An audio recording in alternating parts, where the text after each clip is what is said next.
Hello बच्चों, success academy में आपका स्वागत है। आज मैं जो वीडियो लेके आया हूँ ये क्लास 10th के लिए है और ये पहला चैप्टर है रासायनिक अभिक्रिया। तो इसे अब चालू करते हैं। रासायनिक अभिक्रिया ये चैप्टर है और ये पहला चैप्टर है और ये कक्षा क्लास 10th के हिसाब से बहुत ही महत्वपूर्ण चैप्टर है, जिसमें रासायनिक अभिक्रियाओं के प्रकार में जो 4 अभिक्रिया प्रमुख होती हैं उन्हीं से ये क्वेश्चन आता है। पहली अभिक्रिया है संयोजन अभिक्रिया।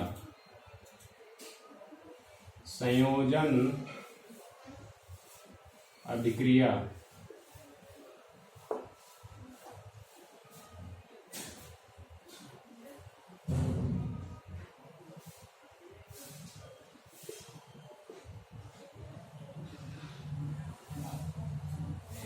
संयोजन अभिक्रिया वह अभिक्रिया है जिसमें दो अभिकर्मक या दो से अधिक अभिकर्मक मिलकर एकल उत्पाद बनाते हैं। इसकी शॉर्ट जो टॉपिक है, शॉर्ट परिभाषा यदि कही जाए तो दो अभिकर्मक, दो या दो से अधिक अभिकर्मक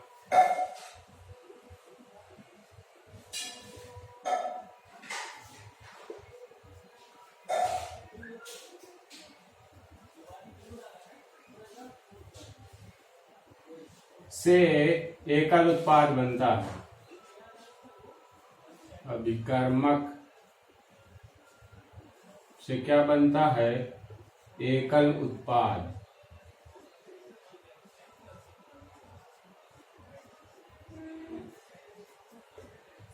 ऐसी अभिक्रिया जिसमें दो या दो से अधिक अभिकर्मक मिलकर एकल उत्पाद बनाते हैं, ऐसी अभिक्रिया को क्या कहते हैं? संयोजन अभिक्रिया कहा जाता है। इसके जो उदाहरण हैं, जैसे Mg+O2, ये क्या हो जाएगा? आपका MgO हो जाएगा। यहाँ पर ऑक्सीजन 2 है तो यहाँ पर 2 लगा दीजिए, जिससे Mg भी 2 हो गया। ऑक्सीजन 2 है तो ऑक्सीजन तो यहाँ पर भी 2 है, लेकिन Mg 2 है तो यहाँ पर इसको बैलेंस कर लेंगे Mg+O2। यहाँ पर देखिए दो अभिकर्मक मिलकर क्या बना रहे हैं? एकल उत्पाद बना रहे हैं। इसलिए यहाँ पर क्या है? रासायनिक संयोजन अभिक्रिया है। दूसरा देखिए C+O2 क्या हो जाएगा? CO2। S+O2 क्या हो जाएगा? SO2। ठीक है, तो इस अभिक्रिया में सिंपल सा यही है केवल कि दो अभिकर्मक मिलकर एक उत्पाद बनाते हैं। ऐसी कहानी है कि जब दो लोग मिलते हैं, ये प्लस चार्ज होता है, Mg double positive, oxygen minus होता है। तो जैसा मान लीजिए एक लड़का है एक लड़की है, दोनों मिल जाते हैं, फिर शादी होती है, वैसे ही कहानी है इसमें। तो संयोजन का मतलब यही होता है कि जुड़ना, दो मिलकर एक हो जाएं, यही है संयोजन अभिक्रिया। ठीक है, अब दूसरी अभिक्रिया हम पढ़ेंगे, वियोजन अभिक्रिया।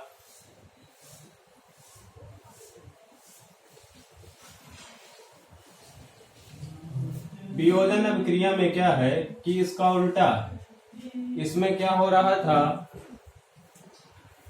जुड़ रहा था। अब वियोजन में क्या होगा?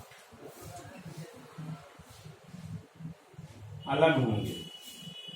यहां पर क्या हो जाएगा?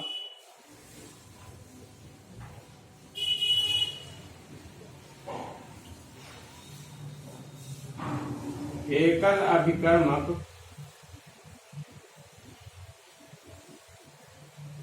से क्या बनेगा? एकल उत्पाद।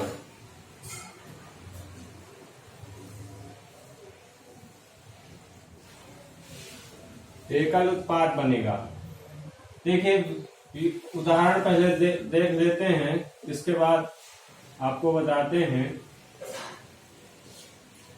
2KClO3 2KCl+3O2 यह अभिक्रिया है। यहाँ पर देखिए अभिकर्मक कैसा है? आपका एकल अभिकर्मक है और जो उत्पाद है, ठीक है, यहाँ पर जो उत्पाद हैं आपके तो कैसे प्राप्त होंगे? 2 या 2 से अधिक प्राप्त होंगे। 2 या 2 से अधिक उत्पाद। ये वियोजन जैसी अभिक्रिया है कि जैसे मान लीजिए पति पत्नी साथ रह रहे हैं तो उनका क्या हो जाए, वियोग हो जाए तो क्या हो जाएंगे, अलग अलग हो जाएंगे। वैसे ही है कि यहाँ पर एकल अभिकर्मक है और जब इसको गर्म किया जाता है तो ये 3KClO3O2 में चेंज हो जाता है। तो यहाँ पर कैसी अभिक्रिया है? वियोजन अभिक्रिया। इसी तरह देखिए आप, जैसे 2NaOH CO3, इसका नाम क्या है? पोटेशियम क्लोरेट बोलते हैं इसे, पोटेशियम क्लोरेट। ये क्या है? Sodium bicarbonate. सोडियम बाइकार्बोनेट को जब गर्म करते हैं तो हमें Na2CO3 plus CO2 plus H2O प्राप्त होता है। और भी अभिक्रिया देख सकते हैं आप, CaCO3 जब इसको गर्म किया जाता है तो CaO और प्लस CO2 प्राप्त होता है। तो ये वियोजन अभिक्रियाओं के उदाहरण हैं। तो संयोजन और वियोजन अभिक्रियाओं पर क्वेश्चन कैसा आता है बोर्ड पे कि संयोजन अभिक्रिया और वियोजन अभिक्रिया को उदाहरण सहित समझाइए। तो संयोजन अभिक्रिया में क्या होता है? एक यानी कि 2 अभिकर्मक मिलकर एक उत्पाद बनाते हैं। और वियोजन अभिकर्मक में क्या होता है कि एकल अभिकर्मक टूटकर या अपघटित होकर क्या हो जाता है, 2 या 2 से अधिक उत्पाद बनाता है। उदाहरण के द्वारा हमने स्पष्ट किया है। तो ये ऐसे क्वेश्चन आता है और ये इंपॉर्टेंट क्वेश्चन रहता है। इसके बाद देखते हैं, एक बात ये ध्यान रखिएगा कि संयोजन अभिक्रिया को अभी आगे बताएंगे। ये दो प्रकार की होती है। इसे अपघटन अभिक्रिया भी कहते हैं। क्या कहते हैं? अपघटन अभिक्रिया। अपघटित होकर या टूटती है, इसीलिए क्या कहते हैं इसे? अपघटन अभिक्रिया के नाम से भी जाना जाता है। ये 2 प्रकार की होती है। एक ऊष्मीय अपघटन, ऊष्मीय अपघटन।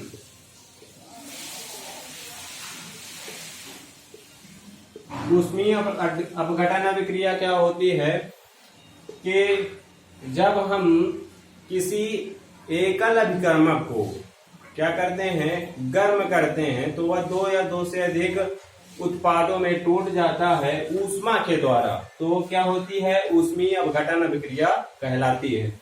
ऊष्मीय अपघटन का जैसे उदाहरण ले हम, यही है 2KClO3। जैसे ही इसको हीट कर देंगे 2KCl प्लस 3O2 बन जाएगा। यही है आपकी ऊष्मीय अपघटन अभिक्रिया। ऊष्मा के द्वारा इसका अपघटन किया गया है जिससे यह 2 या 2 से अधिक उत्पादों में टूट गया है। तो इसलिए इसे ऊष्मीय अपघटन अभिक्रिया के नाम से जाना जाता है। दूसरा क्या है? विद्युत अपघटन अभिक्रिया। विद्युत अपघटन अभिक्रिया।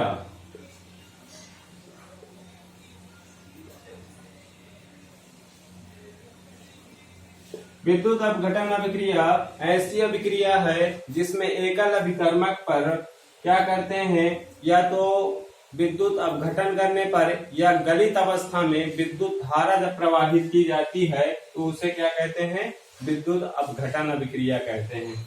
इसमें जैसे उदाहरण लें 2NaCl और इसे गलित अवस्था में अपघटन करेंगे तो ये बन जाएगा 2Na और Cl2। तो इसकी क्या परिभाषा हुई कि एकल अभिकर्मक को जब हम विद्युत अपघटन कराते हैं या फिर गलित अवस्था में विद्युत धारा प्रवाहित करते हैं, क्योंकि विद्युत अपघटन है तो यहाँ पर विद्युत धारा प्रवाहित की जाएगी, तो इसलिए इसे क्या कहते हैं? विद्युत अपघटन अभिक्रिया कहा जाता है। तो ये दो अभिक्रियाएं हो गई। और इसके बाद आपका आता है प्रतिस्थापन अभिक्रिया। प्रतिस्थापन का मतलब क्या होता है? हटाना या विस्थापित करना। इसीलिए ये तीसरी जो अभिक्रिया है ये कैसी अभिक्रिया है? विस्थापन अभिक्रिया। विस्थापन अभिक्रिया।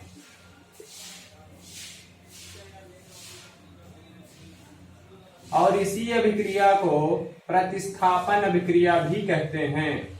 प्रतिस्थापन अभिक्रिया।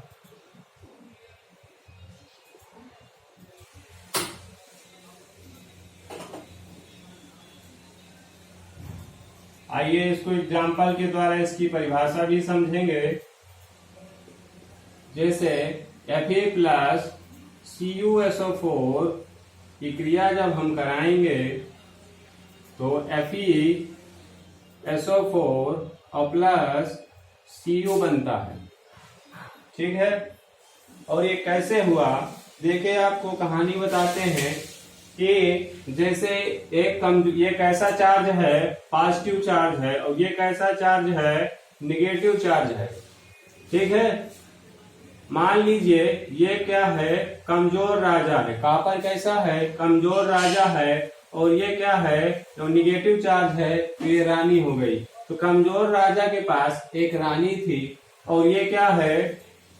मजबूत राजा है या शक्तिशाली राजा है। तो क्या करेगा?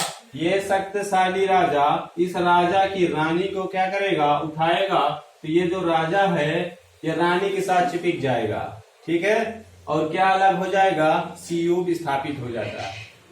तो इससे क्या है कि जब क्यों विस्थापित हो जाता है? क्योंकि इसके पास ज्यादा शक्ति है, ज्यादा क्रियाशील है और ये कम क्रियाशील है।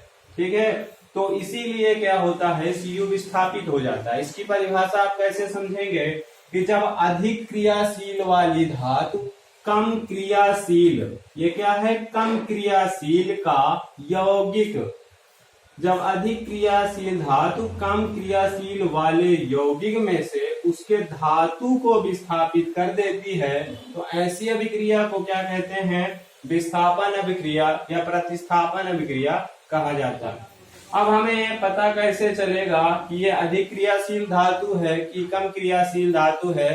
तो इसके लिए आपको आपके ही क्लास में एक चैप्टर है विद्युत रासायनिक श्रेणी, उसको आपको पढ़ना पड़ेगा। विद्युत रासायनिक श्रेणी में इनका जो क्रम है क्रियाशील का, तो वो आपको एक ट्रिक के माध्यम से आगे बताया जाएगा। इसका जो क्रम है ये लाइक हो जाता है, लाइक बेसर का शोमैगल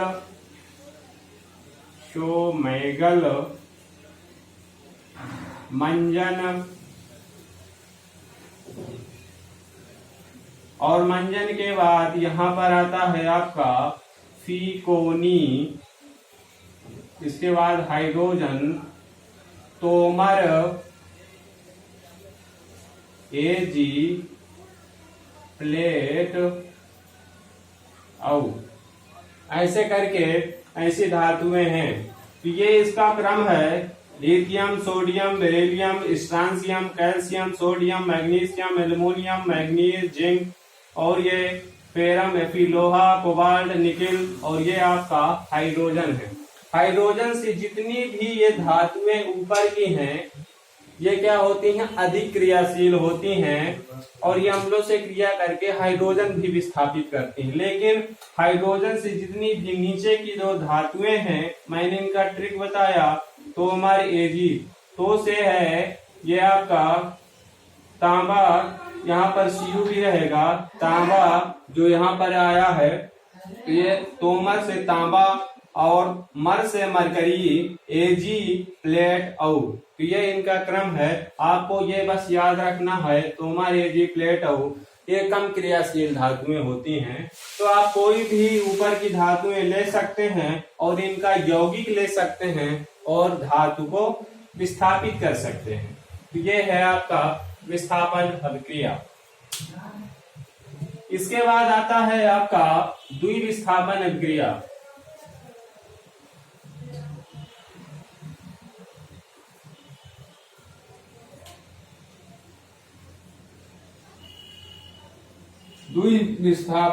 द्विविस्थापन अभिक्रिया। नाम से स्पष्ट है, इसमें स्थापन क्या होगा, दो जगह पर होगा विस्थापन, ये द्विविस्थापन है। इसमें इसकी मेन परिभाषा क्या है, इसमें इलेक्ट्रॉनों का आदान प्रदान होता है, इलेक्ट्रॉनों का आदान प्रदान।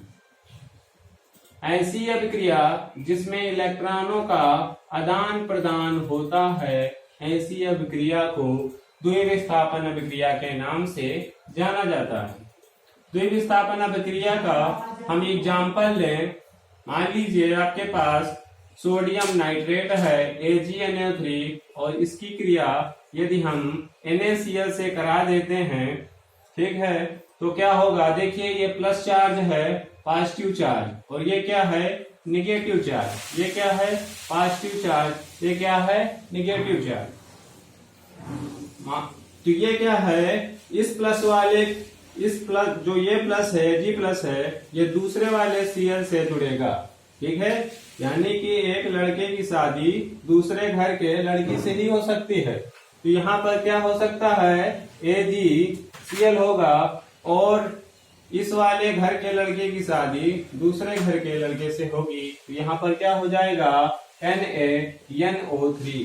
कहने का मतलब क्या है, यहाँ पर इलेक्ट्रॉनों का आदान प्रदान हो रहा है। Ag के साथ Cl जुड़ेगा और Na के साथ NO3 जुड़ेगा। ये क्या है, AgNO3 है, NaCl, ये सिल्वर क्लोराइड और ये सोडियम नाइट्रेट है आपका। तो ये द्विविस्थापन अभिक्रिया आपका कंप्लीट हो गया। परीक्षाओं में क्वेश्चन कैसा आता है, ज्यादातर अंतर से स्पष्ट करके आता है। संयोजन और वियोजन को अंतर सहित उदाहरण से समझाइए। इसी तरह विस्थापन और द्विविस्थापन को उदाहरण से समझाइए। ऐसे करके आपका हाई स्कूल में ये क्वेश्चन आता है। अब हम बात करेंगे, कुछ प्रमुख अभिक्रियाएं हैं जिन्हें हमें पढ़ना है, आइए देखते हैं उनको भी। एक है ऊष्माक्षेपी, क्या नाम है, ऊष्माक्षेपी अभिक्रिया।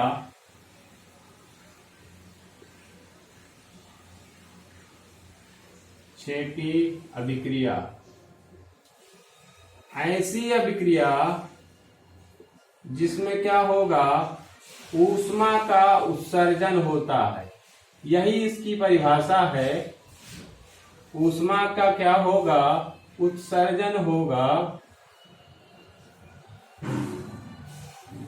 ऊष्माक्षेपी अभिक्रिया एक ऐसी अभिक्रिया है जिसमें ऊष्मा का उत्सर्जन होता है, तो वह कैसी अभिक्रिया होगी, ऊष्माक्षेपी अभिक्रिया होगी। उदाहरण देखिए इसका, ऊष्माक्षेपी का, मान लीजिए मेथेन है, ये क्या है, मेथेन है बच्चों, और इस मेथेन की क्रिया हम किससे करा रहे हैं, ऑक्सीजन से। ये क्या बनेगा, CO2 और प्लस H2O बनता है। क्या बनता है, H2O बनता है। इसको बैलेंस कर लीजिएगा। साथ में क्या होगा, ऊष्मा का उत्सर्जन हो रहा है, तो यहाँ पर क्या होगा, ऊष्मा निकलेगी। ठीक है, यही है ऊष्माक्षेपी अभिक्रिया। और दूसरा देखें, इसी का जो विपरीत है, ऊष्मा शोषी अभिक्रिया। ऊष्मा शोषी अभिक्रिया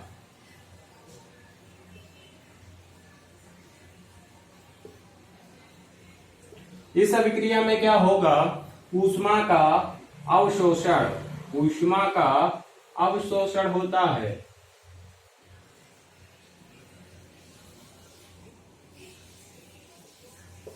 इसकी परिभाषा क्या हो जाएगी, ऊष्मा शोषी अभिक्रिया एक ऐसी अभिक्रिया है जिसमें ऊष्मा का अवशोषण होता है। ऐसी अभिक्रिया को ऊष्मा शोषी अभिक्रिया के नाम से जानते हैं।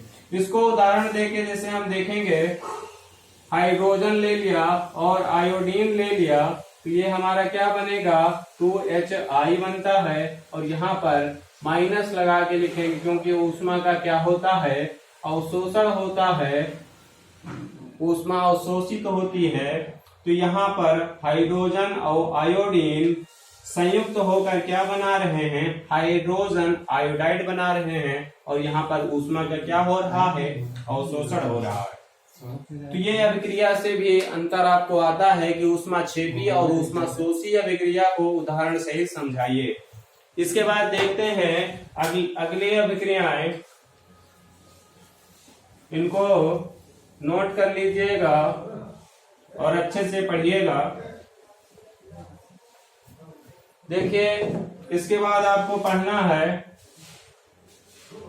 ऑक्सीकरण,